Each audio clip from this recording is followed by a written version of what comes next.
What is up, members of my collector corps? It is I, Super Mario Zilla, or you can call me Vinny, and today we will be taking a look at the S.H.MonsterArts Destoroyah Perfect Form Tokyo Waterfront Decisive Battle version. Once again, we are dealing with an over 10-year-old mold not upgraded to meet the standards of what modern action figures are capable of. And it's for a lot of money too. $245, not as bad as a certain golden dragon I know of, but I digress. Also, this is the first Destoroyah in the line to have proper effect parts. 3 figures. It took 3 figures to get the Oxygen Destroyer Ray. Took long enough. I can't help but wonder why no accessories were included with the first Destoroyah. But who cares at this point? Okay, I don't care that much, but moving on. The figure clocks in at an MSRP of $245 as stated before, and it is also a premium Bandai webshop exclusive. One and done production run, no chance at a reissue. The mold has been used 3 times so far. Destoroyah also features different colors to differentiate himself from the special color version and the original version. Articulation is hard to make it work on a figure such as this, so it's going to be the same across 3 figures. No major improvements. And as I've said, this is the only Destoroyah to get effects. The Oxygen Destroyer Ray and effects for the Horn Katana, sort of. Anyway, is this the definitive Destoroyah figure? Is it worth getting even with that sky-high price tag? Will this be the one that gets all the glory? Is it worth replacing whatever Destoroyah you may already have? Let's not waste any more time and see what's up. So since I never reviewed the original figure or the special color version, I will be going over Sculpt like it's the first time for me. Yuji Sakai sculpted the figure and the sculpted details are very nice. Not accurate to the suit, but still very nice looking figure.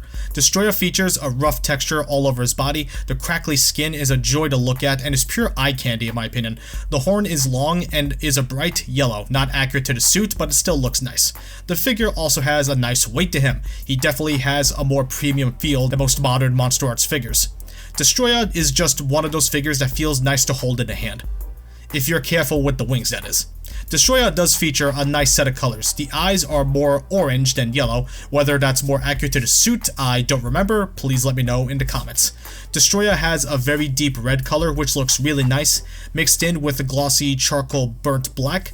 It all blends together very nicely. The yellow on the chest doesn't look very good though, but I will say it doesn't look as bad in person as photos may show. It could have looked better though. The spikes all over the figure are a bone white color. The red and black blend together very well. I do wish the inner arms underneath the shoulders had more color though. The wings are the best they ever looked on a Destoroyah, period. The red is really nice to look at, and the tail is short and flexible. The back all the way up to the tail has a bumpy texture. It ends in the end of the tail, used to grapple Godzilla's neck. Pretty cool. Something else I like that some folks may miss is that the inner legs and the inner arms feature a more glossy, wet finish compared to the outer shell, which has a more matte finish. It contrasts nicely. I never went over the teeth, did I? It's almost like I'm freestyling here. The teeth are clean, but definitely not as crisp as previously.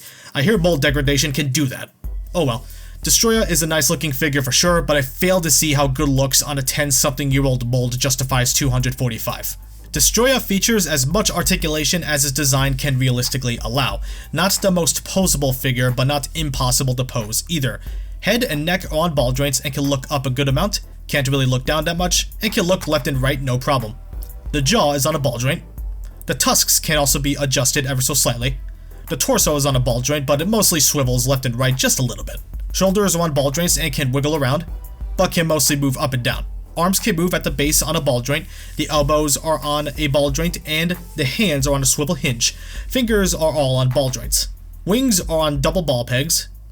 Wings can move in the middle as well and the wing panels, but I'm not touching them because they're pretty infamous for breaking. The tiny wings are on ball joints but can mostly swivel. Legs are on ball joints and can go this far forward. The knees are non-existent despite the ball joint. The feet are on ball joints and have a pretty decent ankle rocker. This is Destoroyah's widest stance with both feet flat on the ground.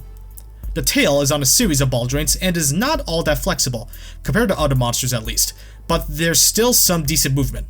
The pincers are on ball joints and move ever so slightly. Do not force them. Like I said, Destoroyah's articulation doesn't rival figure arts, but it still is solid stuff. I still get a kick out of it. Destoroyah does feature accessories, and it's not tanks or anything lame like that, it's effects.